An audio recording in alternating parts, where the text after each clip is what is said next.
Good afternoon. I know we have a few still trickling in. Can you all hear me in the back?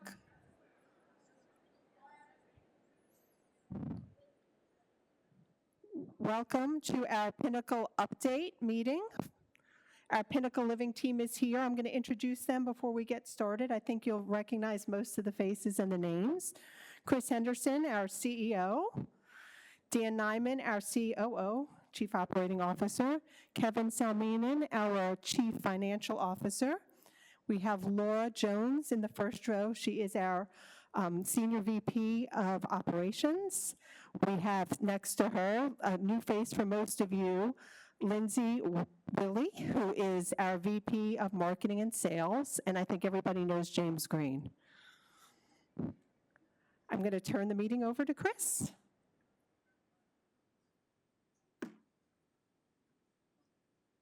Good afternoon. Can everyone hear me okay? All right, great. Well, I want to thank you all for taking time out of your busy schedules to join us today. The sun is finally shining and most of the snow has melted. So I think we have something to be happy for. I have a good friend who's from upstate New York who relocated to Richmond in about 1985. And he said, you know, this is the first time since 1985 that I've actually seen dirty snow. And I thought, you know, he's right. I'm from southwestern PA, and we always have dirty snow. But in Richmond, typically we have a snowstorm, and it melts a couple of days later. Wish that were the case now. I don't know about anyone else, but I had about 4 inches of solid ice on my driveway for a week. So, and I know Amy's going to talk a little bit about snow removal and our plans in that regard, because there have been a couple of questions about that. But I want to thank you all again for being with us.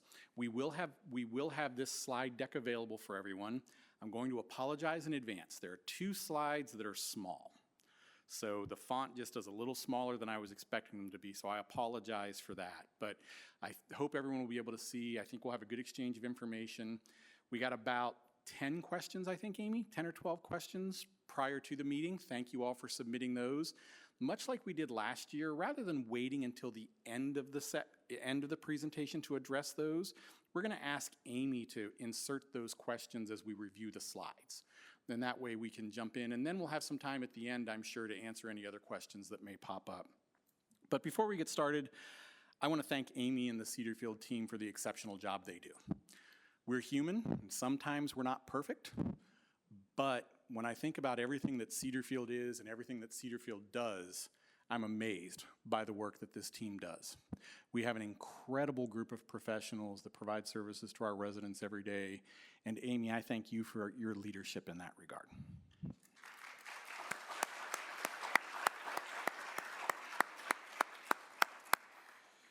You know, my wife is from New Orleans. And so today's a pretty important day to her. It's Mardi Gras. And tomorrow, of course, we begin the celebration of Lent. Interestingly enough, I saw in the news this morning that one of my heroes, the Reverend Jesse Jackson, passed away this morning. And there's a quote from Jesse Jackson that sticks with me. And in this political culture that we're living in today, and I don't want to get into a Democrat or Republican conversation, but one of Reverend Jackson's quotes just rings in my ears. And that's, it's not time for us to turn on each other, but to turn to each other. And I think that's an incredible quote. And apparently he shared that statement first with a group of Baptist ministers at a seminary, an audience of about 4,000, but he was known for saying that over and over again. It's time for us to turn to one another. And I think that's an important time for us. But we've got a lot going on today that we want to cover. And whoops, Delante? The computer went to sleep. I apologize.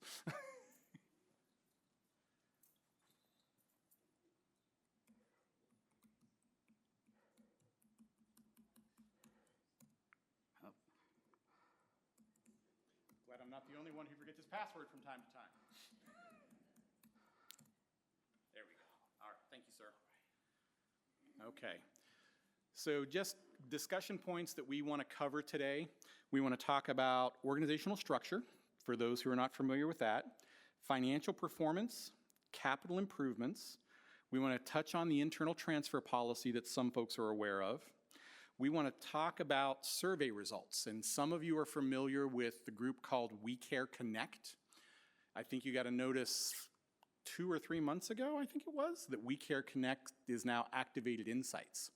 Amazingly enough, from our residents here at Cedarfield, we have phenomenal participation in that. So we're going to talk a little bit about those survey results and what we're seeing there. We want to talk about the strategic initiatives, and specifically, Amy's going to talk about what we're doing here at Cedarfield to advance those initiatives. Then we want to talk about a new pilot program that we'd like to introduce very briefly today. And then we'll talk about the future and what that holds. Does that sound okay for everybody? All right, great. So first up, just very quickly, our mission and our vision are very simple. We had a long mission statement up until about 2017 that there were probably fewer than 10 people could remember within the organization. So when we were really looking at our rebranding of Pinnacle Living, we knew that we wanted a brief mission statement. And I think some marketing professionals would argue that this is more of a tagline than a mission statement, but it's an important one for us. And our mission is enriching life's journey. Notice that doesn't say for residents living in our communities, it doesn't say for our team members, it doesn't say for those living outside our walls. We have an opportunity to impact the lives of hundreds of individuals every day.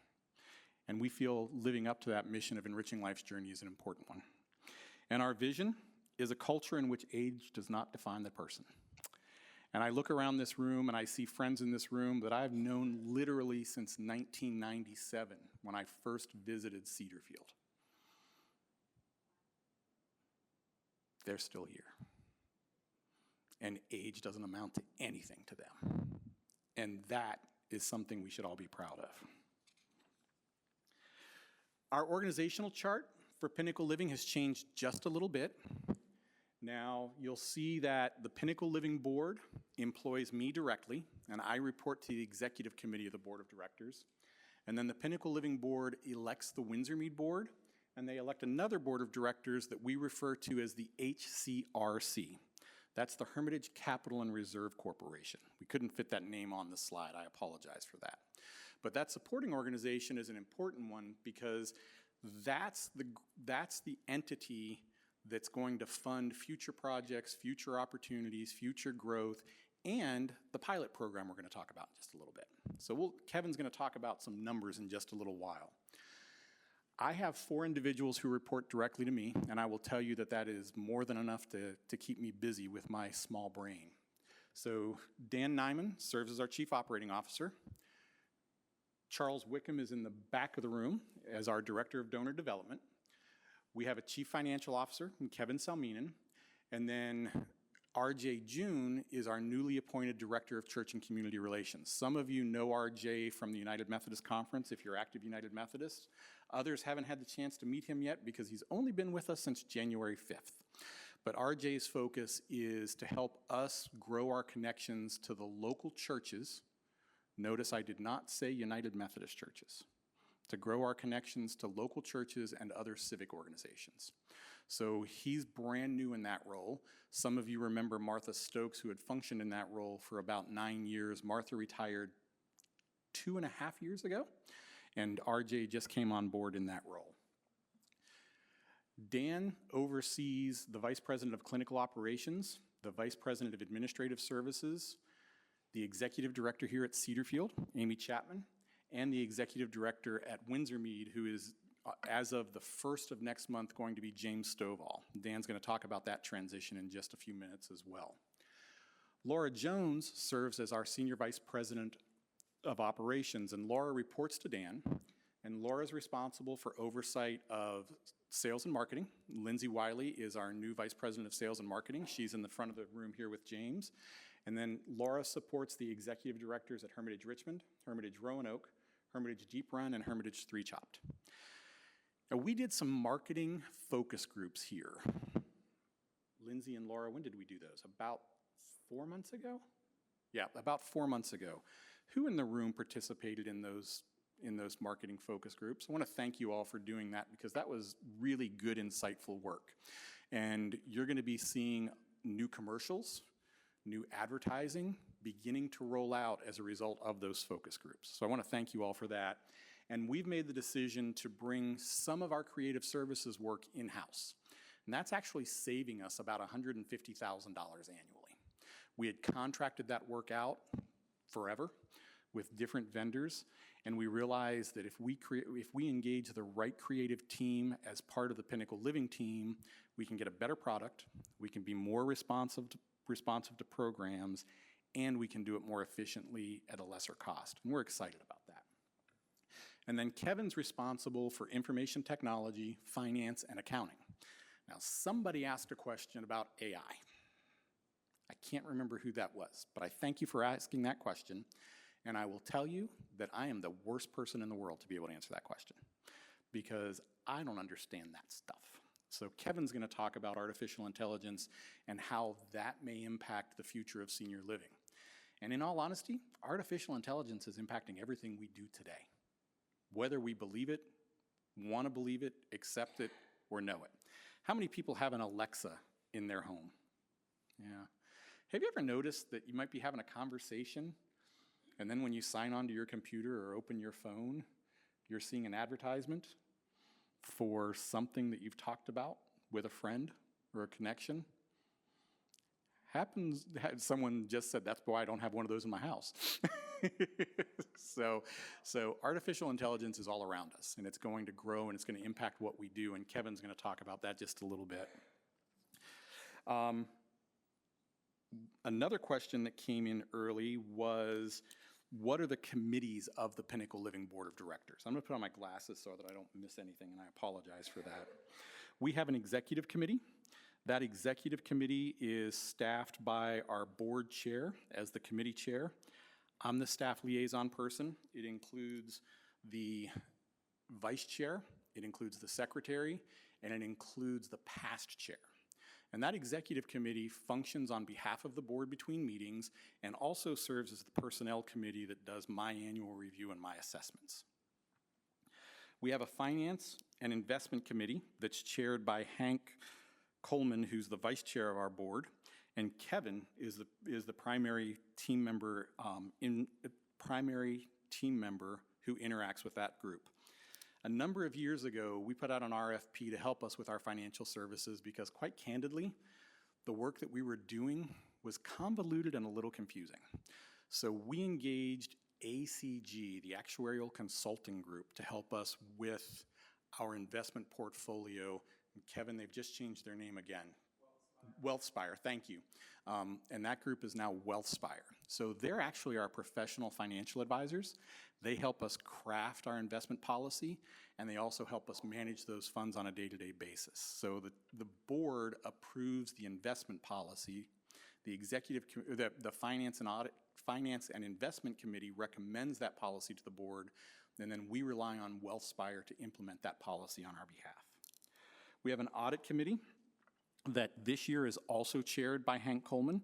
That chairmanship rotates on an annual basis, and the members on that committee rotate on an annual basis as well, so that we have fresh blood in that committee asking questions and that sort of thing. For the last few years, we've invited the council presidents to attend those meetings with the auditor, and Mrs. Heatwall sent a letter this fall, Mrs. Heatwall? Yeah, I can't remember exactly when it was, asking that we consider expanding the people that we invite to that, and we are going to do that for this September's meeting.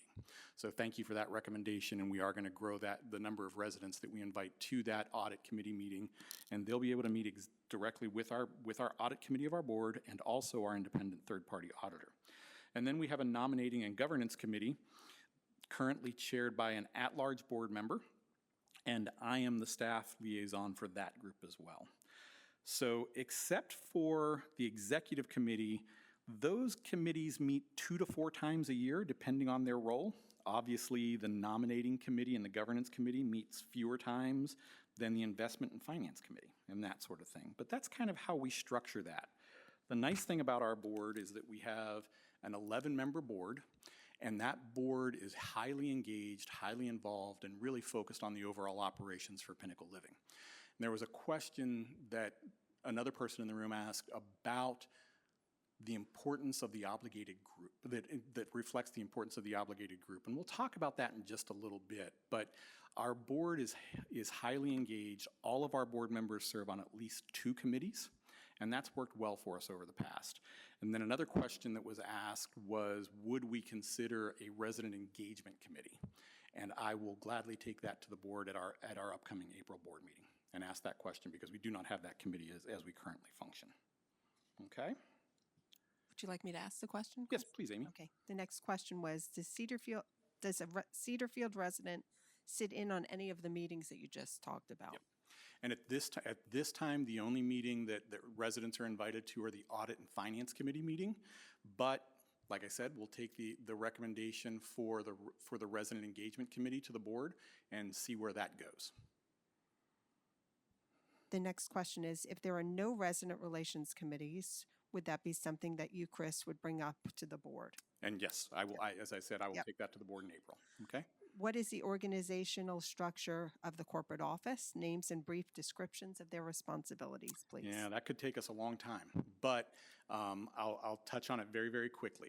I serve as the President and Chief Operating Officer, and my primary responsibility is connection with the board, general oversight of the organization, and ensuring that our strategic plan is moving forward. Dan is responsible for overall day-to-day operations in support of all of our communities, in support of Laura, and Laura then supports the 4 Hermitage communities. Kevin is responsible again for all information technology pieces and parts, and he'll talk about that in just a little bit, and the finance and accounting functions of our staff. We have a total of about 19 people, including IT support team members, and accounting team members, accounts payable, accounts receivable, payroll, that sort of thing. So it's a fairly small staff, but as we get down into it, Tamika Ross is our Vice President of Clinical Services, and Tamika supports the direct operations of our Directors of Nursing and our clinical teams. Rich Batone is our Vice President for Administrative Services. Rich functions at the human resources level. He also does our insurance management work and also is liaison to our legal counsel when there are human resources issues that pop up. And then, who am I missing? Mark Collins is our Director of Information Technology. And Mark has a staff of 3 individuals, one of which, is he in here? Brandon? No, I saw him walk by earlier. He's not here. Is stationed here at Cedarfield full-time. And then I think you've also seen a lot of 2 gentlemen by the name of Kirk and Andrew, who support the information technology platform that we have in place as well. But that's our creative team. That's our support team with the exception of our creative services team. That's a new addition to the team as of this fall. We have 3 individuals who do that creative work. Some of you met Meredith and Mitchell and Mackenzie during the focus groups. They're all brand new team members who bring an interesting creative twist to what we do on a daily basis. Okay? Amy, other questions? Okay. We're going to turn to Kevin now to talk about the year-end financial performance. And as Kevin's walking up here, I want to stress this is year-end. So these numbers go back to May 31st, 2025. Okay, so the Finance Committee has actually seen numbers updated beyond this. So Carol, when you stand up and say, that's not what I'm familiar with, that's why, okay? Thank you, Chris. Carol's more familiar with a 95-page document. This is a part of your library. I know Carol studies this. I know you can't wait till David sends you the email and you go over it thoroughly. I know what accountants enjoy. But this is in the library. This is unaudited. Actually, Kevin, it's not in the library longer, it's in the business office. Like I said, it's in the business office. Yeah, the resident business office. So the resident business center. Just ask David. It's behind me. Anyway, it's 95 pages, and it will put you to sleep unless you love numbers. It was interesting when Chris was talking about what do I do, to me, the best description is when he was highlighting every single person in the corporate office, the communities, I tell a story. My story is just about numbers. That's all it is. I tell a story in numbers, and sometimes numbers can be very, very intimidating, but don't let it be. They're just a different way of communicating. And today what we're going to do is we're going to go over the balance sheet. In my opinion, Chris is right. This is at one point in time on May 31st, 2025. That's it. And we've come a long way since then, but this gives you an idea of where the corporation is. And that's the top part of the slide, and then we're going to go over the bottom part. Now, the bottom part is like your checkbook. To me, it's a reconciliation of cash. Where did our cash, what were the inflows, what were the outflows of cash at a very high level? And if we're doing our job, it should reconcile to the cash that's listed on the balance sheet. Just make sure my numbers do work there, and yes, they do. So I want to first start by getting over the basics. The audit took place in the summer, and we got a clean report, and that's always good, and what they call it is an unqualified report. Both Pinnacle Living and Windsor Mead met and exceeded all bond covenants. We invited the resident council chairs into the audit committee to hear the auditor, to hear little things like, are we being cooperative? Do they think there's something weird going on in a community? They go over everything. Was there any adjusting entries? Any reclassifications? They really do get down into a little more of the weeds, and we ask the resident council chair, do you have any questions? And that's important because you're actually speaking to the auditor. And so it gives an idea, gives some transparency that we want within the organization. So I'm going to start, and there's a lot of numbers here. I'm going to go at a very high level. If I put you to sleep, I'm sorry. But I really want to focus right on the Pinnacle Living column, and that's Cedarfield and the Hermitage communities. And our overall cash position, when you add up cash and investments, is $74 million. That's good news. And when you go over to the Hermitage Capital and Reserve Corporation, which is our supporting organization, we have another around $51.6 million. Today, that's over $60 million. So that's all very good news for the organization. All the other assets are property, plant, and equipment, the building that you're seeing here, and funds that we might have with the trustee to pay for our principal and interest payments. So then when we go down a little bit, talking about principal and interest payments, we see bonds.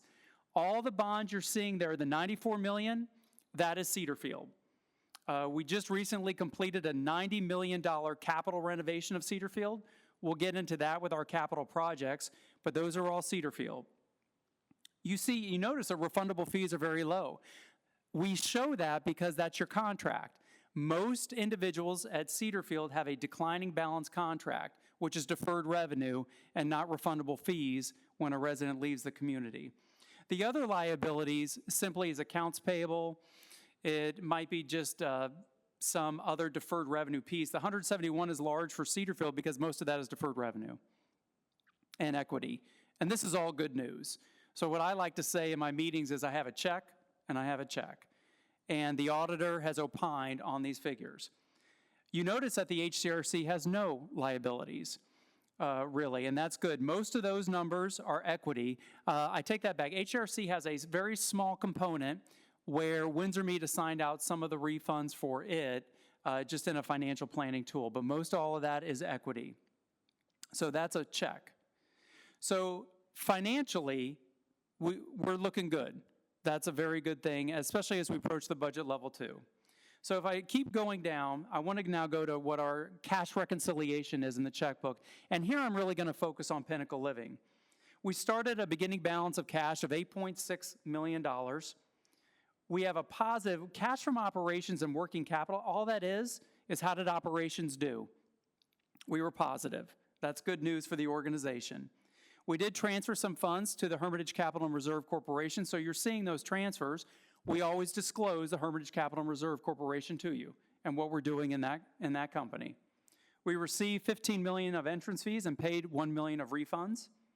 We spent organizationally $21 million of capital. $10 million of that was the Spring Arbor communities that we purchased, which are now Hermitage Deep Run and Hermitage 3 Chop. We paid debt.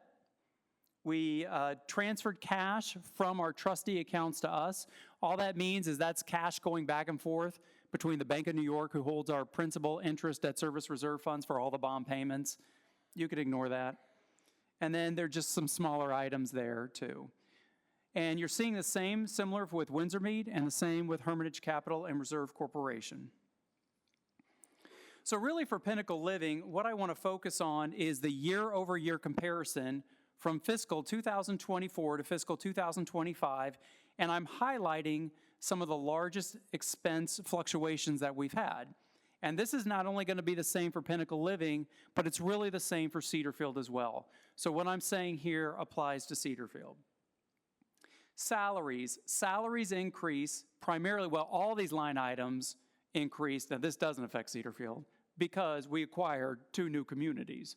Hermitage, right? So we had 8.5 months there. So I tell you what, I don't want to mix anything up. I'm just going to go to Cedarfield, but I'm happy to go back if anyone has any questions, but they're basically the same line items.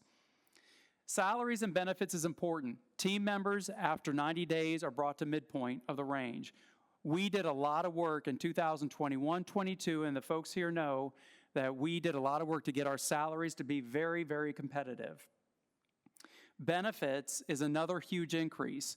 The largest increase we're seeing in benefits is health insurance costs. Health insurance is really kind of a messed up jumble right now.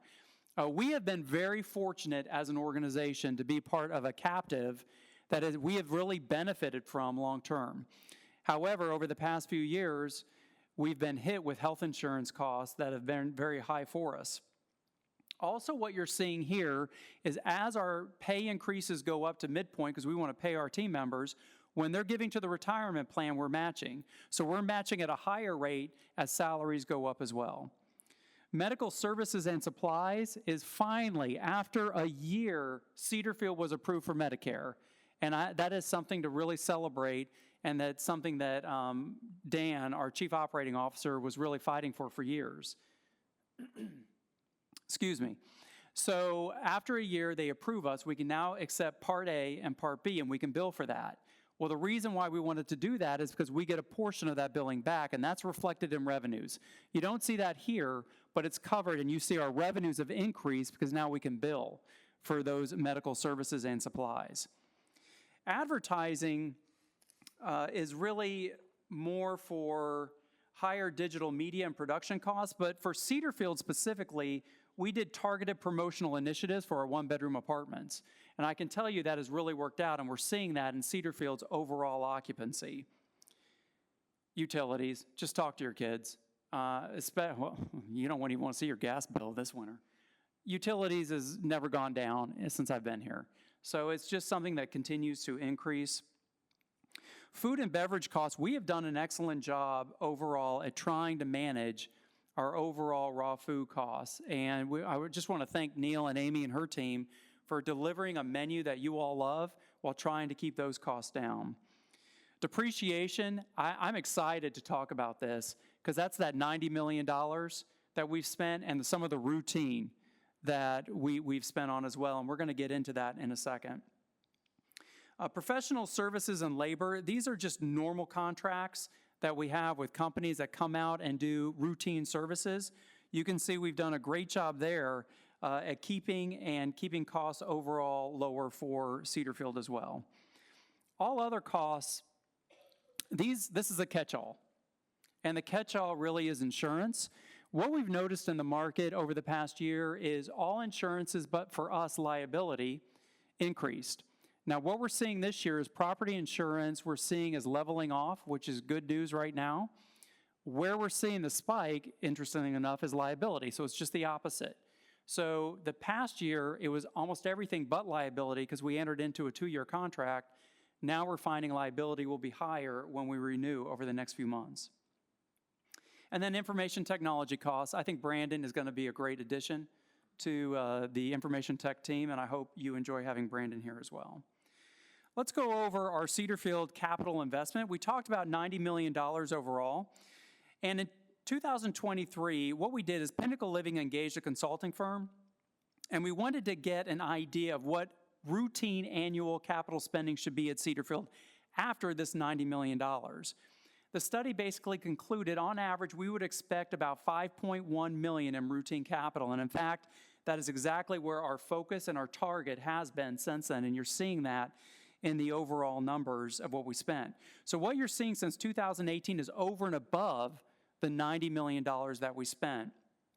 This year, I broke it out into high-level line items for you. It's the structure, right, outside, the windows and the overall exterior structure that we're all familiar with. The EFIS project, I think, is what we're calling it here. Resident renovations, we continue to want to make our residences marketable for people to want to move and be a part of Cedarfield. Some smaller building renovations, FF&E, and landscape. So those are overall the financial performance of Cedarfield and for Pinnacle Living. And Amy, I'm happy to answer any questions that you may have. Great. The first question is, Pinnacle Living's actuary, A.V. Powell, has given its seal that Pinnacle Living is in satisfactory actuarial balance, which is very positive. The actuarial study is forward-looking and is a long-term projection. What does satisfactory actuarial balance mean? Actuaries, right? Satisfactory actuarial balance. I mean, it sounds a little snooty. I called Mike Hopper on this one. He is our actuary. Remember Mike? Mike was here when we kind of did the Transparency Fund meeting. We had Melissa here. We had Mike here. Tommy was here. I said, Mike, explain to me really actuarial satisfactory balance. And he said, this is what it is. Like an audit, we have standards we have to follow. So we can't just say, Cedarfield, you're doing great. We have to meet 3 different items to say you're an actuarial satisfactory balance, and you want to hear that. The first one, actuarial reserves associated with current residents are fully funded. This is a funding level of 100% or higher. That's good. That means the monthly and entrance fees that you paid are good to go to ensure your future healthcare needs. Fees charged to new entrants include sufficient margins to support future obligations. This means that during the budget process, we are appropriately applying rate adjustments to monthly and to entrance fees.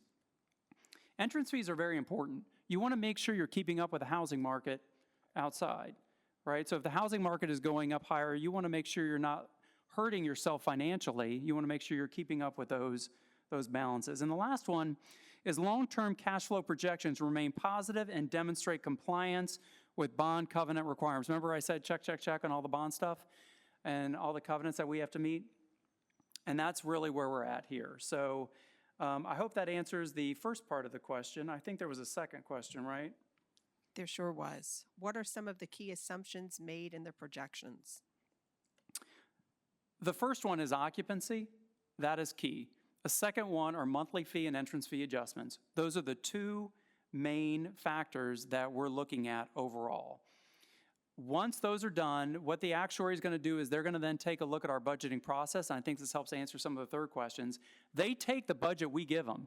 So the budget that David and all your department directors are talking to you about, running to get what services you want, how much is that going to cost, what is the overall rate adjustment, the actuary wants to know that.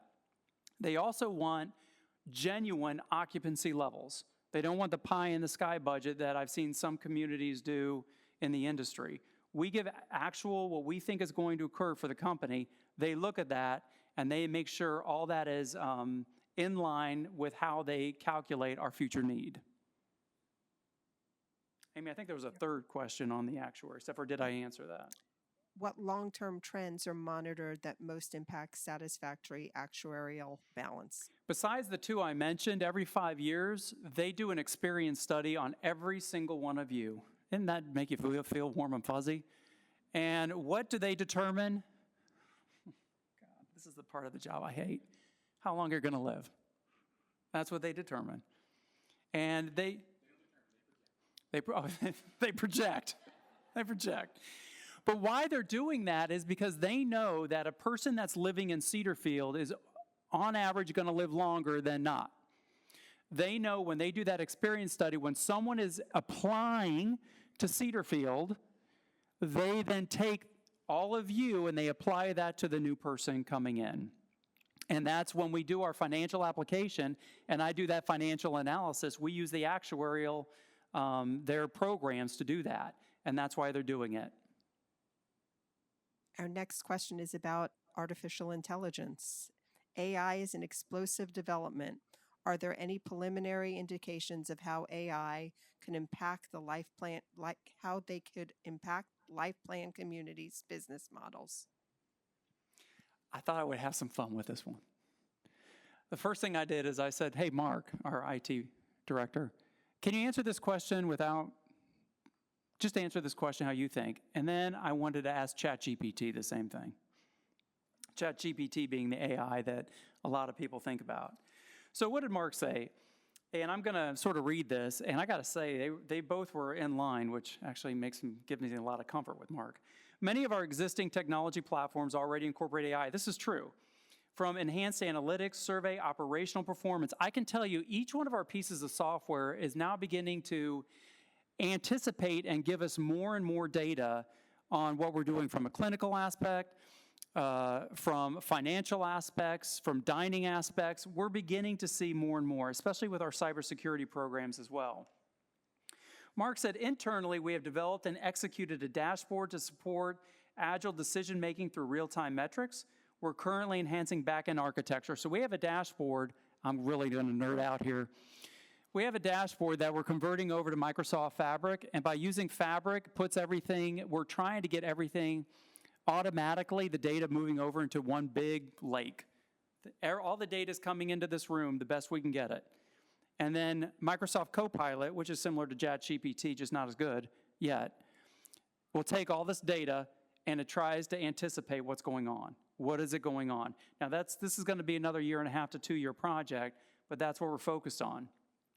So I asked ChatGPT the same thing, and this is basically what it said. First, it gave me 2 pages worth of response. If you want to know the response, I'll just print it out for you and give it to David, and he can have it. I was like, Kevin, let me tell you.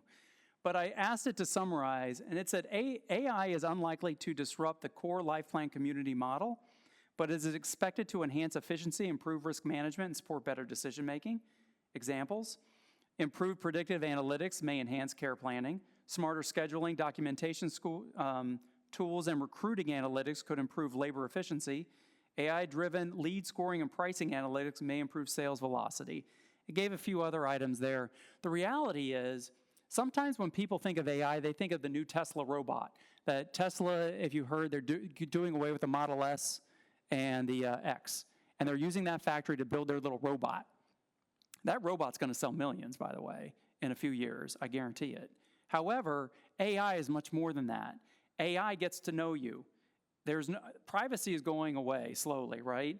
AI wants to know you and understand you, so when you have a question or you want to go somewhere, it knows. Chris brought up the example that your apps sort of know. Well, we know when we get into a car, my Waze, my Apple Maps or Google Maps already plans the route for me. It just knows the day of the week. I sit in the car in the morning, it says, on your work, here's your traffic.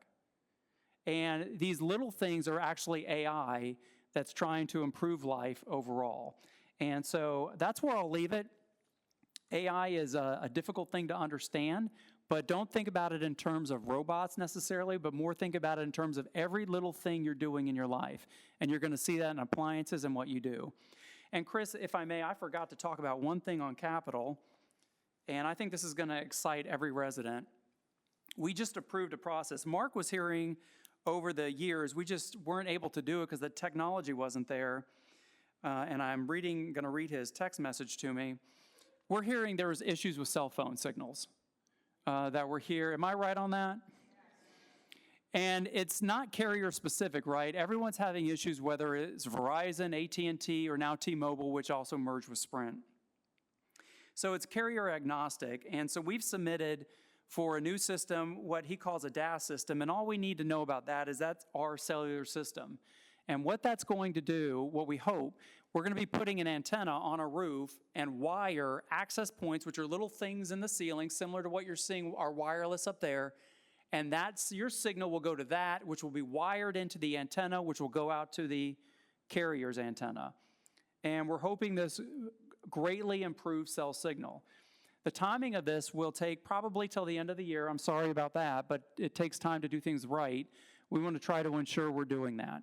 So I hope that's going to be great news coming in the future so people can actually be in the hallway and actually talk to someone. But you don't want to ram into someone when you're talking to and not paying attention. So But that's it for my presentation, Chris, so thank you. And Amy, I think that was it for the questions for me, right? Thank you.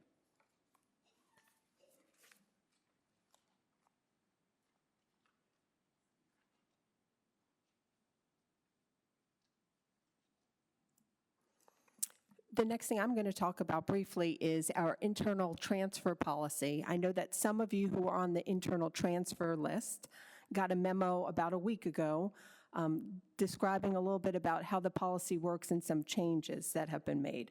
I apologize that we didn't send that to everybody. Our goal is to review that policy at our next town hall meeting. We did bring it to our finance committee about a month ago and shared some of the changes then. Once you hear the information, if you're on the list, we'll have the opportunity for you to meet with Emily in marketing on a one-to-one basis if you have specific questions that you want to have answered. If not, I think we'll do a pretty good overview of how the process works in our next town hall meeting. Highlight of those changes: original move-in dates established for priority lists are not necessarily going to be what determines your level of the list. It's going to be the date that you moved into the community. Another change that you'll see is that standard turnovers will be included in the turnovers of the new apartment or cottage that you're moving into, and typically what that is paint and flooring. And lastly, we want to make sure that not everyone has their name on the list just to see what might be coming up or what their next door neighbor's apartment looks like. So for those of you who are really serious about considering a move, we're going to ask you to put down $1,000 that when you do move or when you move to another level of care will be something that we will reimburse to you. So more to come about that. I know that some residents have been talking about it and have questions, and I promise that we'll make sure that we put that on the agenda for the town hall meeting and be able to answer any questions that you might have. Thank you.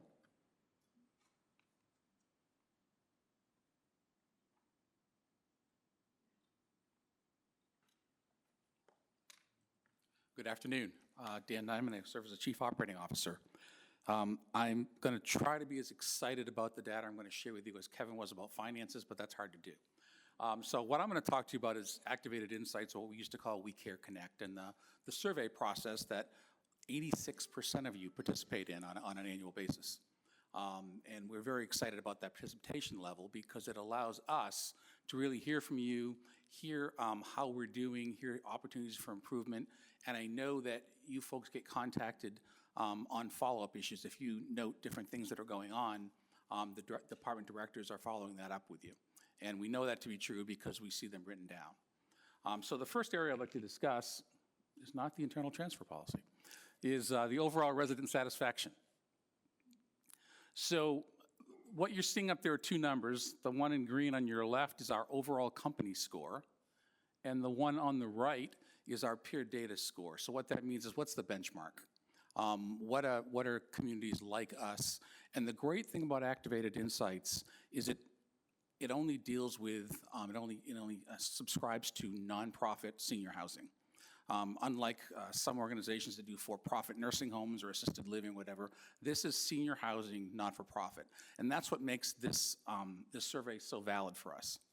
So you can see here that we've got 87% on our overall score. The peer data is 82. Specifically, what's happening at Cedarfield? Well, you can look at the third line down, and you can see that we're at 87. It also lists our other three communities that are in the survey. We haven't yet brought Hermitage Deep Run and Hermitage 3 Chop into the survey. We will do that sometime this coming summer after we've owned them for about a year and a half. But right now, it's the four original communities that we have surveying for residents. And you can see Cedarfield is at 87, above the norm. This is always a great area. Is our residents happy living at Pinnacle Living Community? You probably see this is a question, I think, that's in all of the resident satisfaction surveys. And our overall score is 96. The metric, or the peer data, on this one is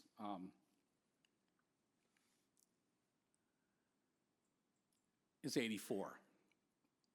And so how do we do at Cedarfield? 97. So again, we drilled down to each community, and if you look at the metric, 84, we're sitting at 97 at Cedarfield. Most everybody is fairly happy to be at Cedarfield. Dining services. This is an area that everybody is challenged in. I've never seen a survey, quite frankly, I have, because it's this one here, but most of the dining surveys are 75th percentile at best, because it's just one of those areas where you have a very hard time meeting everybody's desires. Our company score is 81 on a peer metric of 78. And how do we do at Cedarfield? At Cedarfield, we're at 84. And again, you can see the difference, 78 all the way down to 84 at Cedarfield. So kudos to Neil and to the team up in dining, and to Amy and to everyone here. The Destination Dining Program has really been fantastic here, and has set the stage for our entire company to do this company-wide. But obviously folks are satisfied with dining. Quality of services in healthcare. Again, another challenging area for most organizations.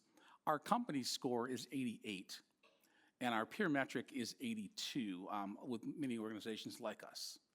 Where does Cedarfield fall? We're at 84.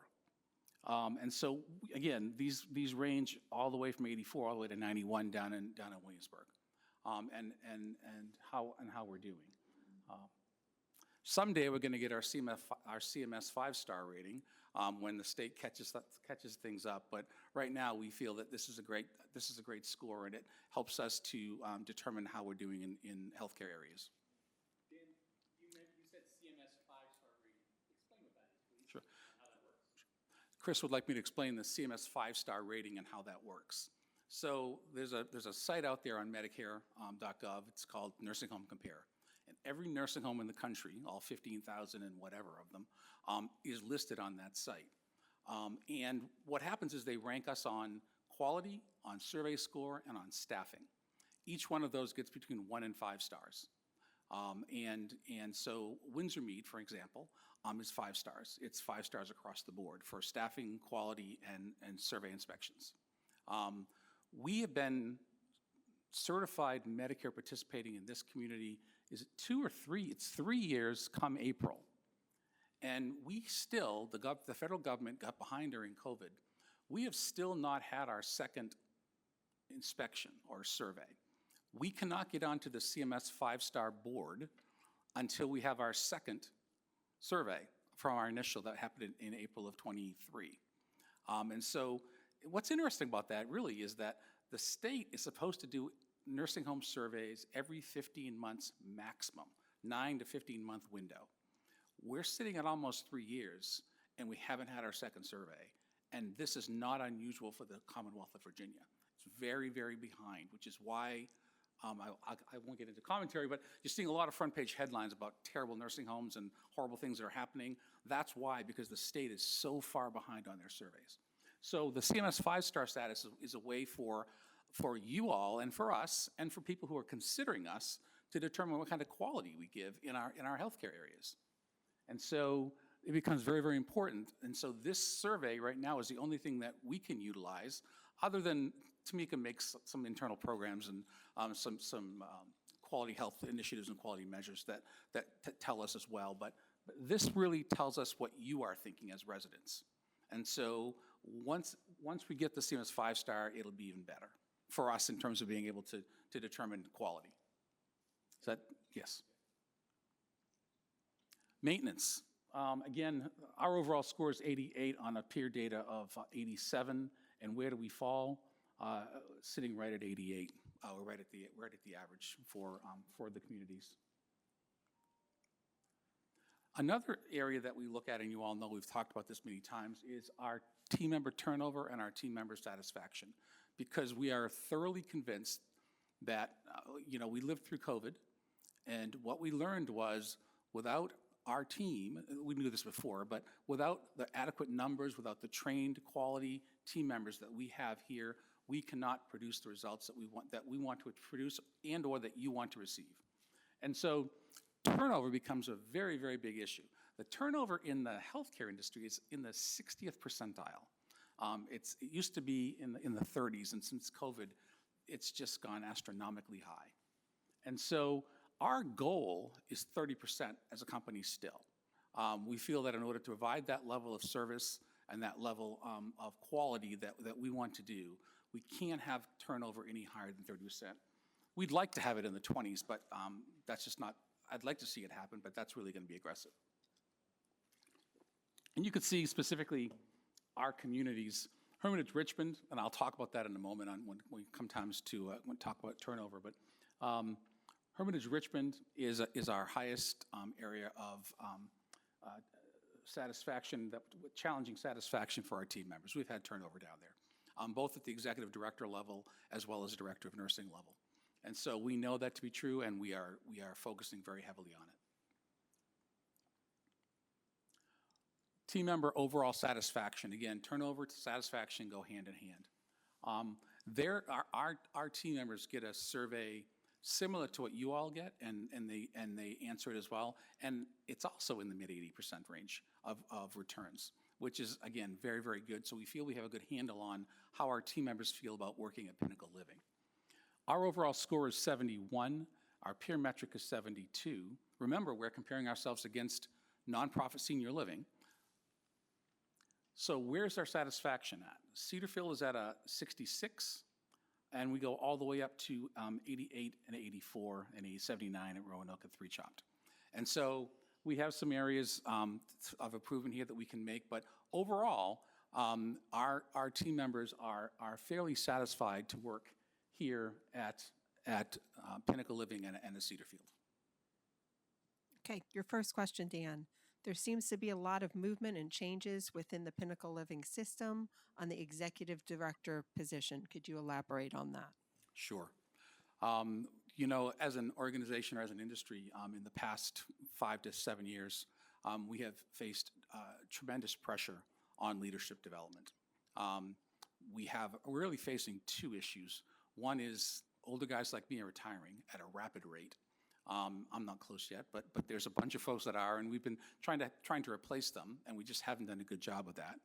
And secondly, the younger folks that are coming out and becoming administrators and healthcare executives are coming through the for-profit side of the business, and they do not have the training that we have.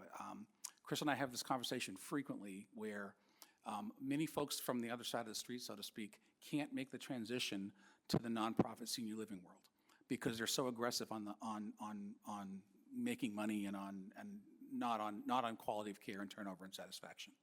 And so there's been some pressure on the industry in general, but specifically for Pinnacle Living, you know, we've had a number of changes. Brittany Ingram Atkins, many of you know, she was upstairs in the healthcare center. She was promoted to the executive director at Hermitage Deep Run following a change in executive leader over there last spring. The executive director at Hermitage Richmond left last winter, about a year ago, and the Roanoke executive director transferred up to Richmond last June. The executive director at Windsor Mead left us in July. And one of the best internal candidates we had was James Stovall, who had just recently moved up to Richmond. James was offered and decided to accept that promotion, and we made a difficult decision to bring in an interim executive director down at Windsor Mead to cover that opening for a period of time. We were fortunate to find a long-tenured, semi-retired CEO of a large organization that has been down there serving as an interim, which allowed us to keep James at Hermitage Richmond until we were able to replace him permanently because of the turnover that they had there.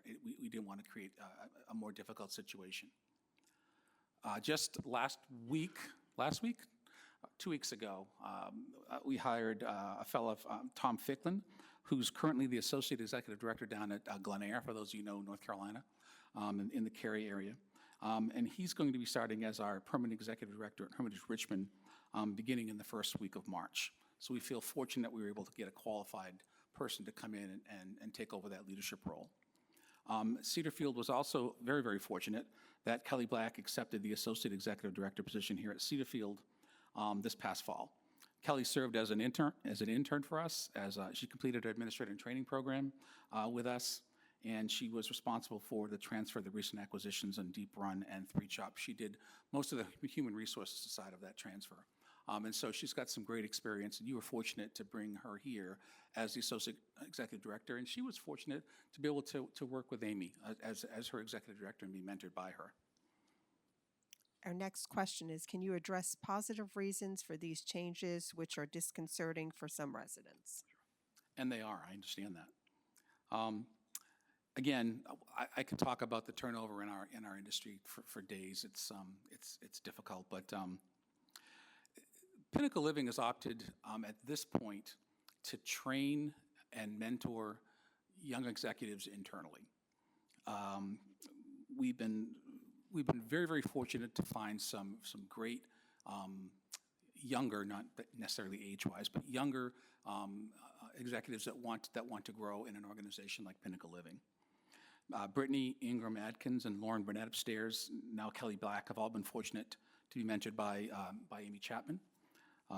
In addition, we currently have 3 administrators in training that are studying to be administrators that will sit for their licensure boards. One of them actually sits at the end of this month, the end of February, the 26th. And if all goes well, she'll move into a role where she's been functioning for a period of time at Windsor Mead as an Associate Executive Director. And we also have 2 additional AITs. Many of you may have met Rachel Medeiros. She's been running around here for a while, working with Amy and with Kelly. And she is a third-year student at VCU in the Masters of Health Administration program. And we look forward to her graduating and getting her license in June. And Noah Chapman, nobody knows Noah Chapman. Noah Chapman is been working with James Stovall actually down at Hermitage Richmond, and he'll transition as well to Richmond to Windsor Mead. But he will also transition out. I believe it's in July that he'll sit for his licensure exam and test. And so we have another administrator in training coming on. We have an MHA student, third year from George Washington University, who will begin with us in June as well.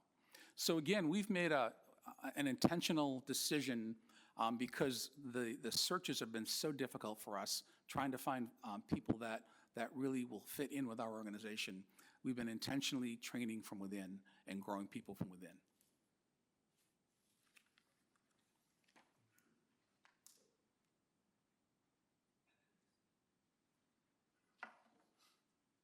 Thank you, Dan. Super. Beginning of the conversation, we talked about a pilot program that we'd like to introduce. I'm going to use a little piece of paper here that most of you can't see, but how many people have the vial of life in your refrigerator or your medical information on the back of your bedroom door? All right, just about everybody in the room. When did you last update that document? Last week, a month ago, okay. All right. Anybody in the room want to admit that they haven't looked at it in more than a year? Yeah, it's tough. So we have a new program called Simple Community Health that we'd like to test here at Cedarfield. And Simple Community Health, here's a quick description of what they do. They want to support the ability for people to age in place and live where they want to live. And they have 4 programs that they're making available, and it's a subscription service. But one of them is an electronic vial of life, or an e-vial of life, okay? And this slide, I apologize, is really tough to read from the back of the room. But we're gonna, let's see, is there a laser pointer on this thing? No. Okay, I'm not going to try. The second column here is it denotes the e-vial of life. And what the e-vial of life does for us is it gets rid of the paper and it automatically updates your medical records, including your advance directives, your living will, and all of those other important documents that, quite honestly, sometimes we don't think about until there's an emergency. Now, as someone who's been a licensed nursing home administrator for all of my adult life, I remember a situation where there was a gentleman in our healthcare center when I was at our Hermitage, Northern Virginia campus who had expired. He had passed away. And his family never brought his advance directives to the community. And because it was an unexpected death, we had to call 911. And 911 came in and started doing chest compressions and CPR on this poor man, even though it was against his wishes, because the family never provided the document. So one of the things that we feel is important is to be able to look for opportunities, technology, that will help us update that information at literally the click of a button. Is everyone familiar with QR codes, the little goofy squares that you see?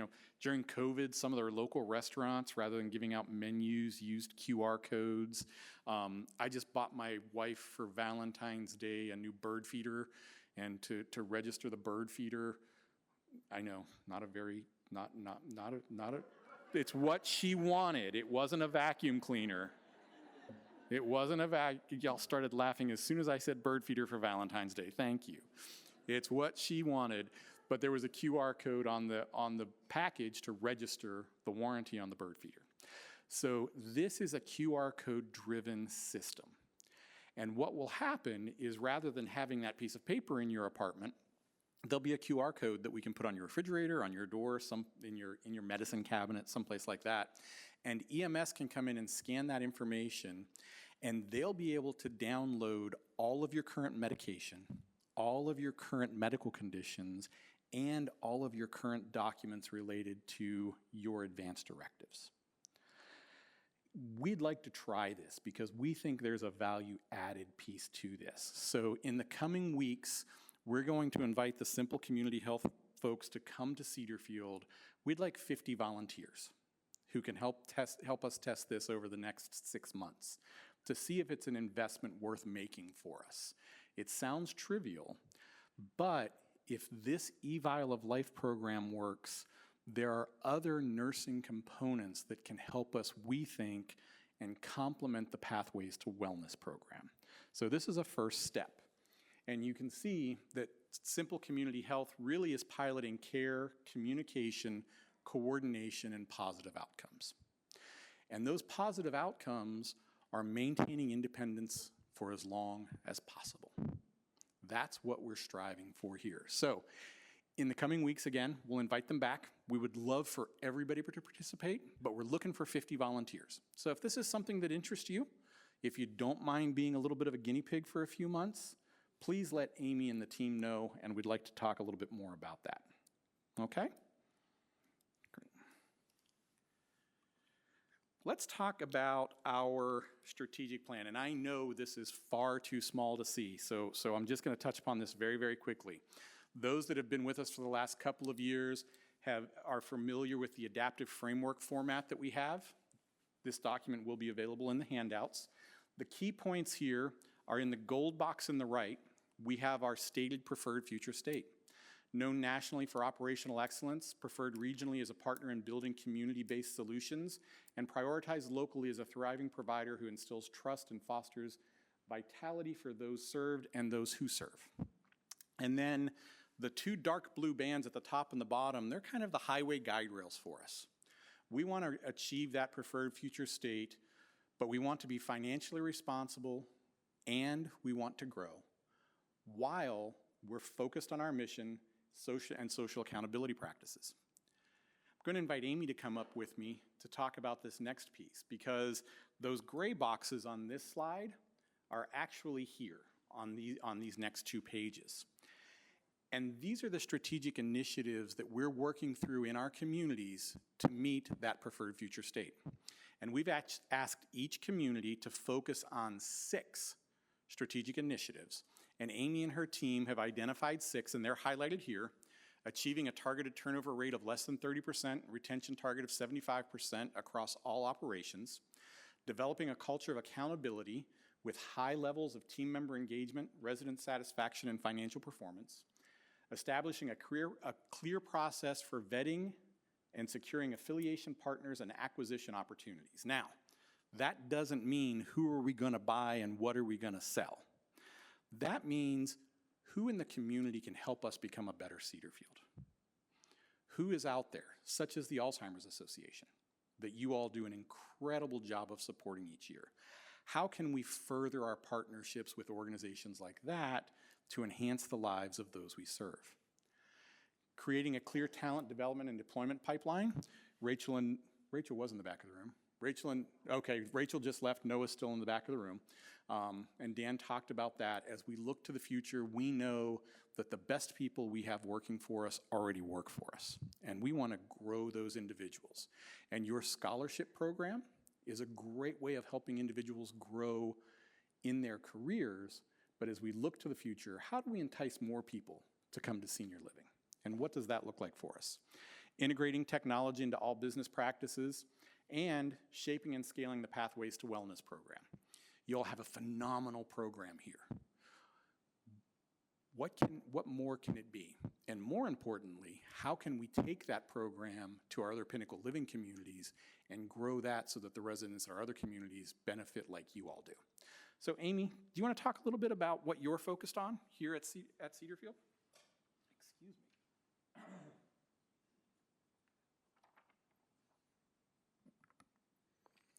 So as Chris shared with you, we are focused on the desired outcomes of what is included in this plan. And I'll start with developing a culture of accountability as demonstrated by a high level of team member engagement, resident satisfaction, and financial performance. So we as a team, a leadership team, meets fairly regularly, once a week, sometimes more than that, to go over day-to-day operations, but also review our strategic goals. And in this one in particular, we monitor our We Care Connect results, the ones that we just went over with Dan, on a regular basis so that we can make changes immediately. If we see that our dining numbers go down, we're able to regroup and say, okay, what changed and what do we need to address to ensure that our residents continue to be satisfied with the services we provide in our dining room. We also ensure communication and input from persons served by holding meetings. I tell my husband sometimes at the end of the day, I had 7 meetings today. A lot of those meetings are important because they get input from people who live here, who work here, who visit here, from contractors. We make our decisions based on input from persons served, and that's a way that we ensure satisfaction and people's needs are being met. Another area that we focus on there is ensure that residents and team members live in an environment that is friendly to them, as well as focuses on diversity, equity, and inclusion.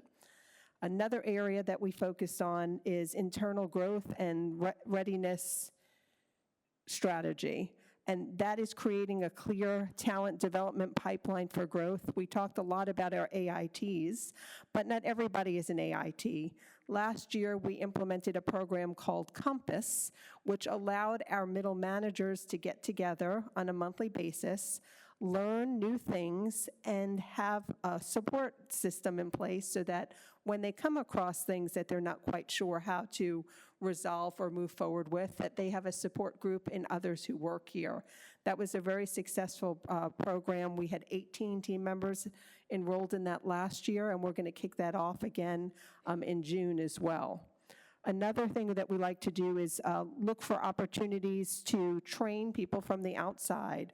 Kelly is a recent graduate of the master's program of health administration at VCU.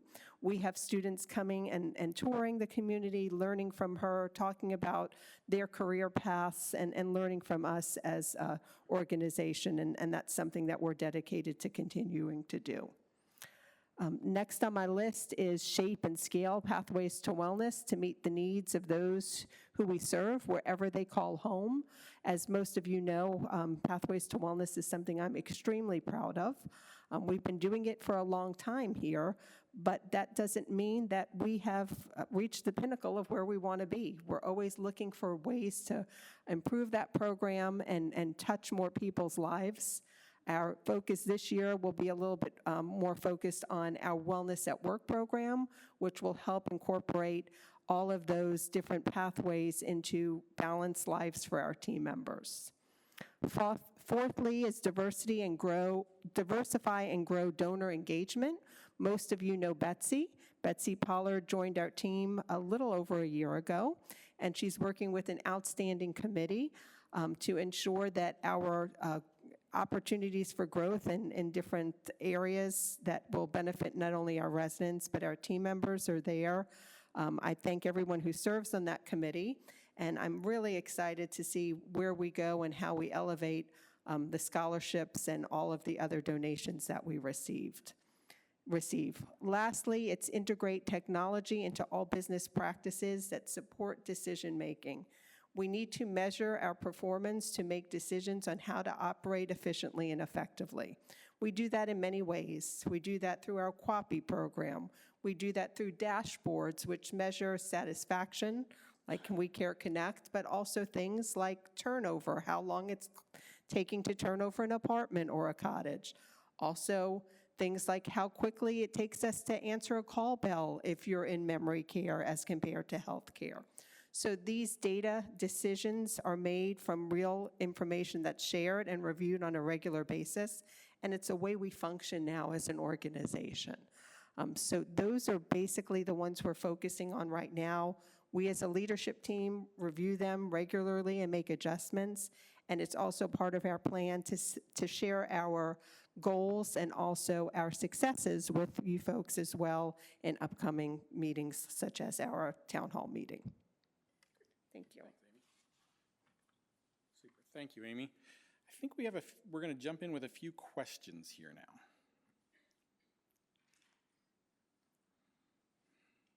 Okay. There have been several high-profile financial failures at several CCRCs in the news lately. Since we last met as a finance committee back on the 29th of January and discussed this very point, another large failure was reported on the CBS Saturday Evening News over this past weekend.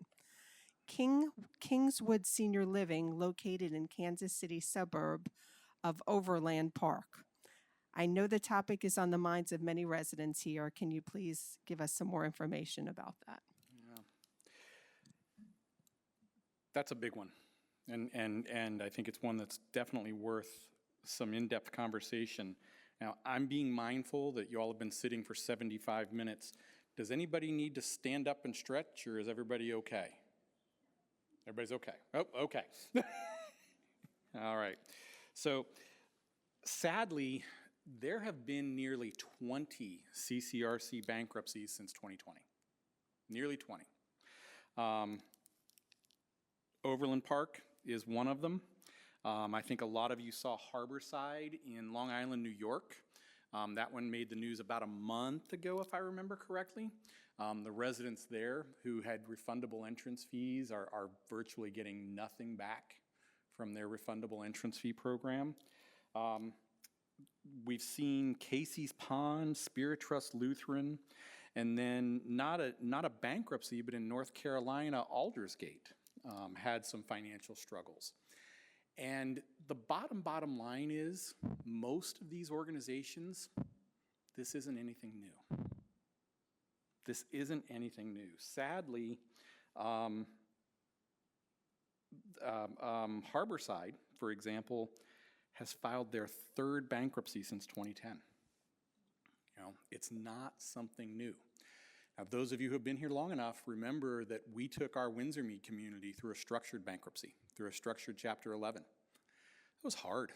I got to tell you that the hardest day in my life was standing in front of the Windsor Mead residents and telling them we have a problem and I'm not sure how we're going to fix it.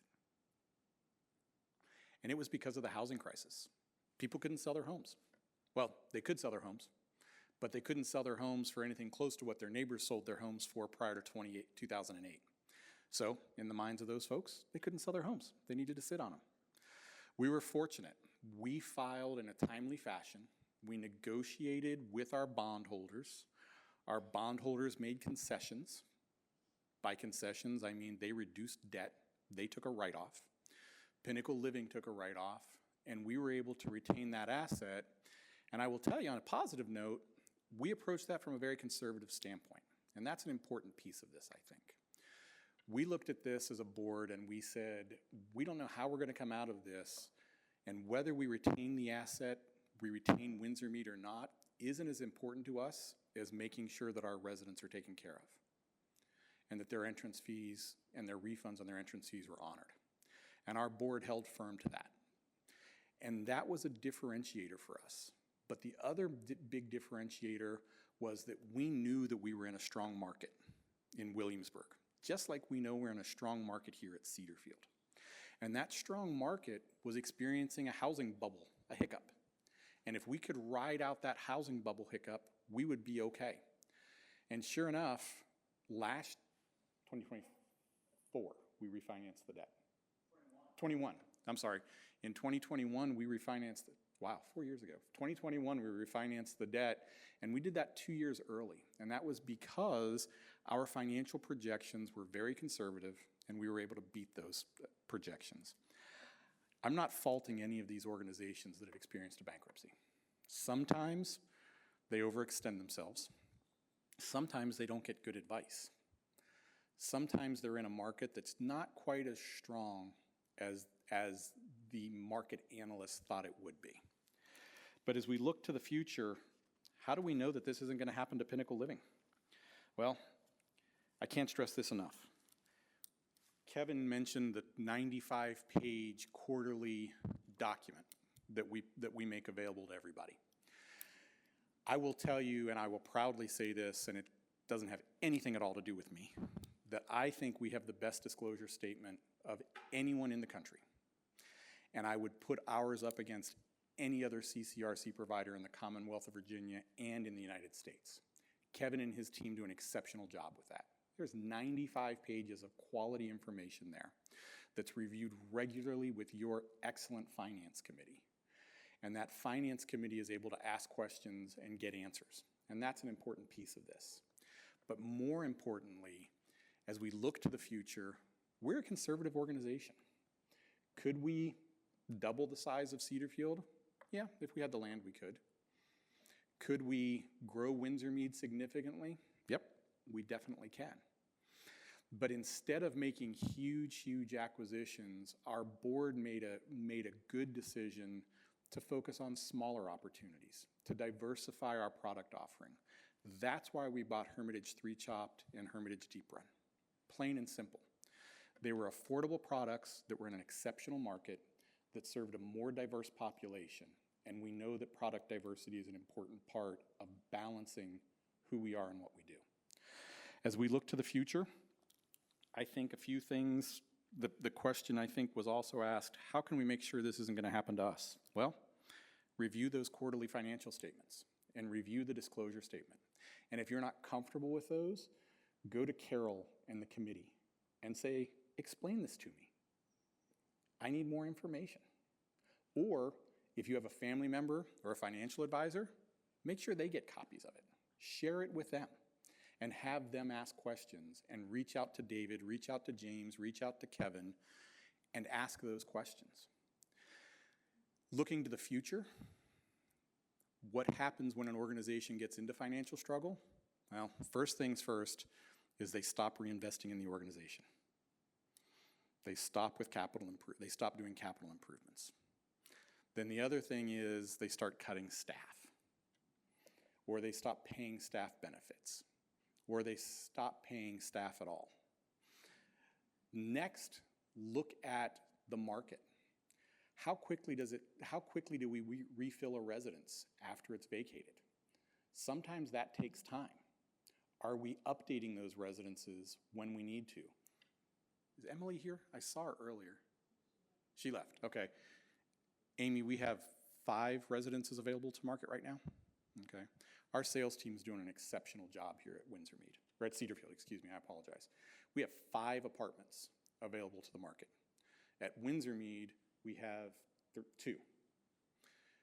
7 total residences out of more than 500 available to the market. As you're looking at some of these organizations and you have friends looking at them, ask those questions. How's their occupancy? What's their days cash on hand? Even if you don't know what days cash on hand means, you can go to AI and figure that out. What's their debt service coverage ratio? You can figure that out. And as you look to the future, be mindful of those things. One of the other things that's really obvious from a number of these organizations that have had financial struggles is their CFO and their finance team turn over regularly.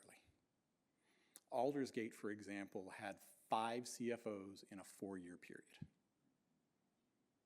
Now, I've worked with Kevin Salminen for 21 years. There's a reason I don't have any hair.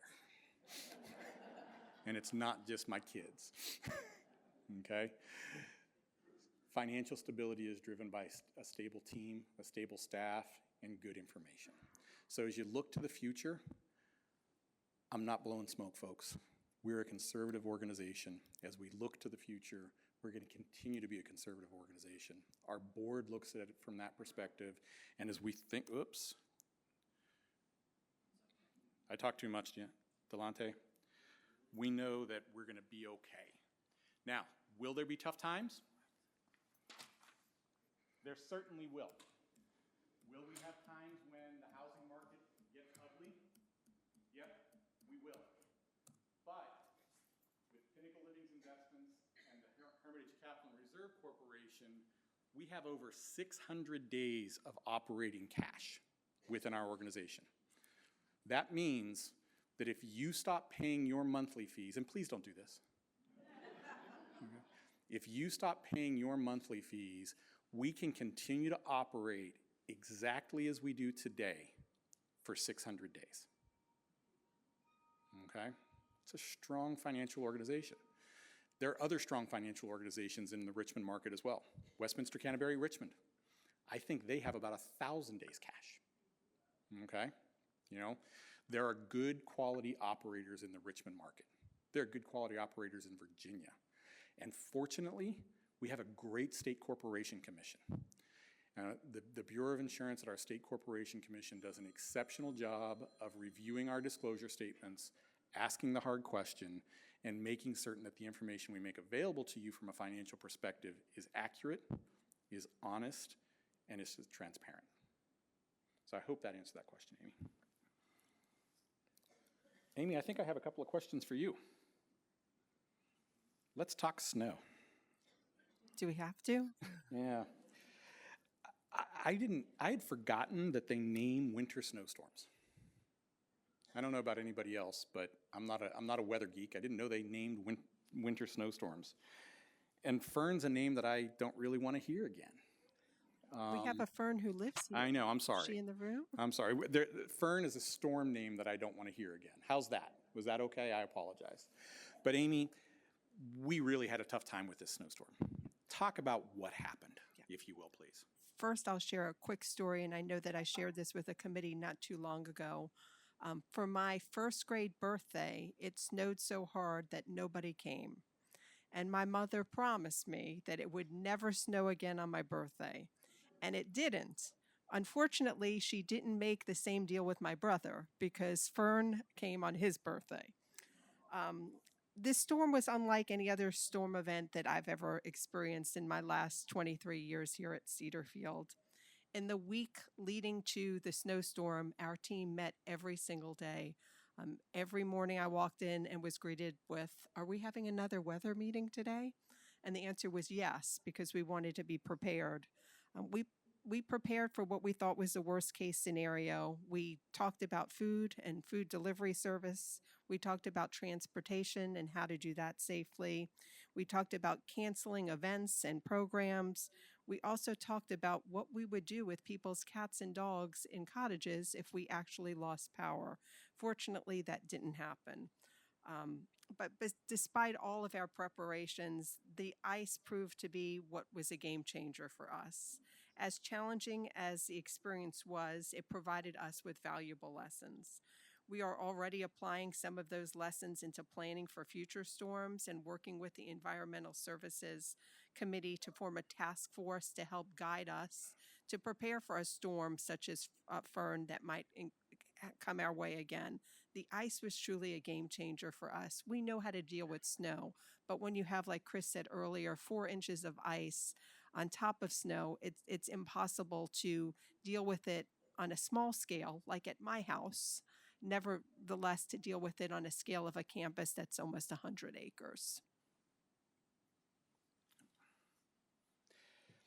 So Amy, it seemed like there were some decisions made about what areas we cleared and what areas we didn't clear. Can you touch upon that just very briefly? Sure, and I know that some of you have looked at our snow removal protocol on the app. We have it also in the handbook. We followed our regular normal snow protocol for this snowstorm as well, and that's why we included walkways in between buildings. But again, the ice was the event that we needed to better prepare for here. And as many of you who watched through your window saw, we put a lot of manpower, outside contractors trying to do that, and they worked for hours and hours and hours, and really very little was done because of the magnitude of the ice. You know, Amy, sidewalks, driveways, and the piles of snow behind vehicles were a challenge. Could anything have been done differently? So I think most of you know, first and foremost, what we do in snow removal is ensure that EMS, medical vehicles, can get to our main building, our healthcare center, as well as cottages. So that will always be what we do first and our main focus moving forward, and will always be that way. 85 cottages were impossible to get to on an individual basis in as timely a manner as we would have liked to have had that done, and as well as you were expecting that. So again, our group will meet and our committee will talk about priorities and what we need to do to ensure that we do a better job next time, but also that we use resources wisely and we're safe with our team. And another question, Amy. At one time, I understand that Cedarfield had a snowplow. Would having a snowplow have helped us this time? I don't think it would have helped this time, again, because of the ice. We made that decision to do away with the snowplow probably 6 or 7 years ago, and chose to use outside contractors to do snow plowing and removal, just to ensure that our teams were safe and that we avoided workers' compensation cases. Yeah, on a personal note there, I grew up in southwestern Pennsylvania. I learned to drive a Chevy S10 pickup truck with a 3-speed that was a 2-wheel drive. My best friend's family owned a funeral home. And at about the age of 15, Craig and I, my best friend and I, started plowing church parking lots, the funeral home parking lots, and the streets in our neighborhood in that S10. I live out in the country. The part of the world I'm from southwestern Pennsylvania, not Pittsburgh, south of Pittsburgh. My wife refers to that part of the world as Pennsyltucky. So I'm a little bit of a redneck. And Sarah and I live out in Rockville, out in the country. And I have a tractor. And I will tell you that my 400-foot-long driveway, I couldn't touch it with that tractor. And it was a lot stronger than any pickup truck would be. I couldn't get the ice off the driveway. This was a snowstorm like none other that we've experienced. I think Henrico County schools were closed for 11 days. Yeah. It took me 9 days to get my mail delivered, and I was a little concerned because my renewal license was there, but it came just in the nick of time. Amy, one more question on snow. We got a lot of questions about snow, but a lot of them were a bit repetitive, and I think Amy's answered most of them.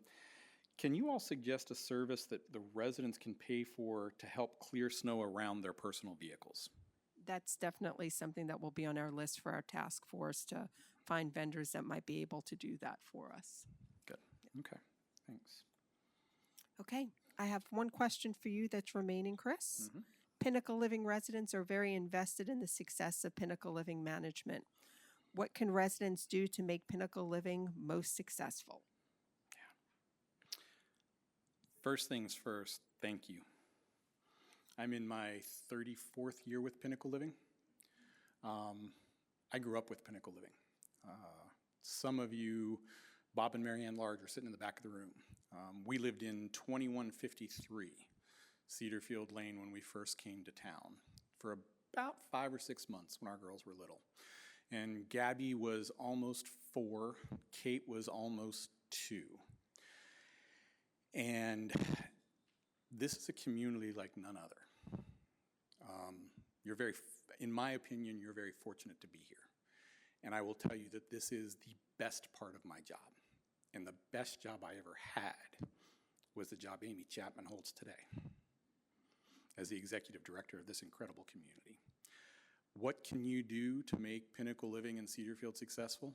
Exactly what you're doing today. Keep doing it. We have an amazing team of over 300 employees that work here every day. 55 of them, Amy, spent the night, 57? 54. 54 actually slept on this campus during that ice storm to make sure that the folks on this side of the building in health services were taken care of. There was a wonderful comment made about meal delivery to the cottages. You know, it sounds like an easy job until you have a crisis. And the dining team, the housekeeping team, the maintenance team, the nursing team, everyone pulled together. What can we do as a community to make Cedarfield and Pinnacle Living better? Support those team members. That scholarship program that you all support is huge. It's massive. And I hope that continues to grow, and I hope you continue to support that, because we have exceptional people who live here and work here every day. So this community is unique. This community is different. You all, is there anybody in the room, change subject slightly, is there anybody in the room that only looked at one retirement community before coming to Cedarfield? Some of you cheated, though, because you had family members here. So they're a small handful. You all know it. Cedarfield's a unique place. And being able to lift that up and talk to your friends about that, you're our best referral source. Lindsay and Laura and our creative team are doing really good creative work, I think. There are no more go-karts. There are no more Halloween parties. There are no more models in advertisements. It's you all. And some of you are beautiful, and then there are the men. But keep doing what you do, because this place is a gem. And as we look to the future, you know, an 82% participation rate in the survey process. I remember when we introduced this, and some of you were strongly opposed to it because it wasn't anonymous. We wanted to be able to reach out to you, to talk to you about your concerns, and that's why we engaged We Care Connect. Continue to participate in those programs. Engage with your council. Serve on committees. As a young kid, my father told me once that in church you only get out of it what you put into it. And I struggled with that because I was in an age where I didn't want to put anything into church. But it's true. Here at Cedarfield, you only get out of it what you put into it. This is an amazing place. And keep doing what you do. Ask the questions, engage with the team, and put pressure on us. We can be better. We can do better. And, you know, going back to Reverend Jesse Jackson, it's time for us to turn to each other, not on each other. And that's what Cedarfield is about. So that's everything we wanted to cover today. We are at an hour and 35 minutes. Are there any other questions that we missed? Oh, I'm sorry. What does the future hold? Sorry about that. We got to get this EFIS and window project behind us. And then I think from a construction and development standpoint, everybody just needs to take a breath. We're not going to pause. We're going to continue to work. Kevin talked about AI, and I'm sorry, Kevin and Dan, the software we use for maintenance tracking. WorksHub. Jack and the team use WorksHub. And WorksHub has a new AI product that merges with WorksHub so that when Jack does extensive maintenance on a heat pump in a cottage, for example, it recalculates the age expectancy, the life expectancy of that piece of equipment. So we're going to be looking hard at those technology pieces in the coming year. But we want to stop moving dirt, and we want to stop taking out windows for a little while here at Cedarfield. We feel we owe that to you all. But we have acquired some property. You all know that a few years ago we bought what we refer to as the Gary property. We bought a couple of acres adjacent to that. And then on the other side of the creek, you'll see that there are two pieces of property available right now that are grossly overpriced. And we've made an offer to purchase that property for potential future development, but we're almost 7 figures apart between the seller and what we value the property at. So we offered 800,000, they were asking $1.2 million. Our $800,000 offer, they came back and asked for $1.25 million. Thought, gee, that doesn't make a whole lot of sense. So we decided that we're gonna pause on that one.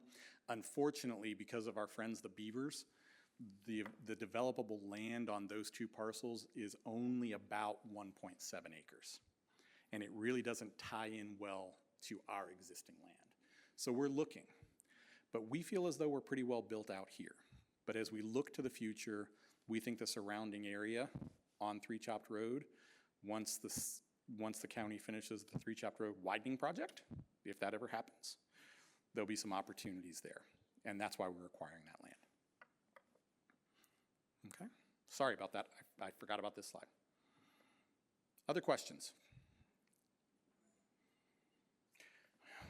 When the backside is tired, the brains turn off. So thank you all very much. The leadership team from Pinnacle Living and Cedarfield will stick around. If you have any questions, we're happy to chat with you. Thank you all very much. We appreciate your time.